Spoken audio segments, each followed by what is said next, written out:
மதுரையில் ரமலான் மாதம் ஜகாத் பொருட்கள் மற்றும் சிறப்பு தொகை ஏழை, எளிய, மாற்றுத்திறனாளி, கணவனை இழந்தவர், முதியர்கள் என பல்வேறு தரப்பட்ட மக்களுக்கு வழங்கப்பட்டது. ரமலானுடைய காலங்கள்ல ஏழைகள் வீட்டிலேயே இன்ஷா அல்லாஹ் அந்த சாப்பாடு இருக்கணும், அவங்களும் கஷ்டப்படக்கூடாது நோக்கம் இது. மதுரை சர்வேயர் காலனி பகுதியில் யாதவர் பண்பாட்டு கழகத்தில் பீஸ் பவுண்டேஷன் மற்றும் பீஸ் நிக்கா மேட்ரிமோனி சார்பாக இந்த வருடம் ரமலான் மாதத்தை முன்னிட்டு ஜகாத் பொருட்கள் மற்றும் சிறப்பு தொகை ஏழை, எளிய, மாற்றுத்திறனாளி, கணவனை இழந்தவர், முதியர்கள் என பல்வேறு தரப்பட்ட மக்களுக்கு நிறுவனர் முகமது பாரு 500க்கும் மேற்பட்டவர்களுக்கு அரசி, மளிகைப் பொருட்கள், சிறப்பு தொகை வழங்கினார்.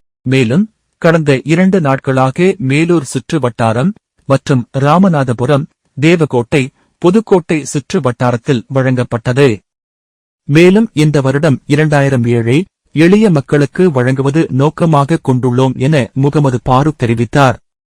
மேலும் தீபாவளி பண்டிகை, கிறிஸ்துமஸ் பண்டிகைக்கும் நலத்திட்ட உதவிகள் தொடர்ந்து வழங்கி வருவது குறிப்பிடத்தக்கது. இன்று நம்ம ரமலானுடைய ஜகாத் பொருட்கள் இன்ஷா அல்லாஹ் கொடுத்தோம். அல்ஹம்துலில்லாஹ் இது 2026. இப்போ நம்ம கடந்த ஒரு 10 ஆண்டுகளா கொடுத்துக்கிட்டு இருக்கோம். அல்ஹம்துலில்லாஹ் நோக்கம் என்ன அப்படின்னா, ஏழை எளிய மக்கள் இந்த ரமலானுடைய காலத்துல இன்ஷா அல்லாஹ் யார் கஷ்டப்படாம, குறிப்பாக பார்த்தோம்னா கணவனை இழந்த பெண்கள், வயதுல ஒரு சில ஆக்சிடென்ட் ஆயிருக்கும், அல்ல நோய்வாய்ப்பட்டிருப்பாங்க அவங்களுக்கு, அப்புறம் பார்த்தீங்கன்னா வயது முதிர்ந்த பெற்றோர் இருப்பாங்க, கணவன் பிள்ளைகள் கைவிடப்பட்டிருப்பாங்க. இன்ஷா அல்லாஹ் அவங்களுக்காக வேண்டி இன்ஷா அல்லாஹ் ஒரு ஏற்பாடு செஞ்சிருந்தோம். அது மட்டும் இல்லாமல் இன்ஷா அல்லாஹ் பாருங்க, ஏழைகள் ரொம்ப பின்தங்கிய மக்கள் இருப்பாங்க, அவங்களும் வர சொல்லி இன்ஷா அல்லாஹ் இன்னைக்கு மட்டும் கடந்த ஒரு 4 நாட்களாக கொடுத்துட்டு இருக்கோம். அல்ஹம்துலில்லாஹ் இது 10 ஆண்டுகளாக சேவை செஞ்சுட்டு இருக்கோம். இன்ஷா அல்லாஹ் ஒரே ஒரு நோக்கம் மட்டும்தான், ஏழைகள் ரம்ஜான் மாதத்துல சிறப்பாக ரம்ஜானை கொண்டாடணும். இன்ஷா அல்லாஹ் நோக்கம் மட்டும்தான், துவா செய்யுங்கள். இது மட்டும் இல்லாம தீபாவளி காலங்களில் இந்துக்களுக்கு கொடுக்கணும். இன்ஷா அல்லாஹ் கிறிஸ்துமஸ் காலங்களுக்கு கிறிஸ்தவர் கொடுக்கணும். இன்ஷா அல்லாஹ் எந்த ஒரு சாதி மத பேதம் என்று இன்ஷா அல்லாஹ் அனைவருக்கும் கொடுக்கணும். அல்ஹம்துலில்லாஹ் நோக்கம் ஏழைகள் இல்லாத ஒரு சூழலை இன்ஷா அல்லாஹ் உருவாக்கணும். என் நேம் முகமது ஃபரூக், நான் பீஸ் ஃபவுண்டேஷனுடைய ஃபவுண்டரா இருக்கிறேன்.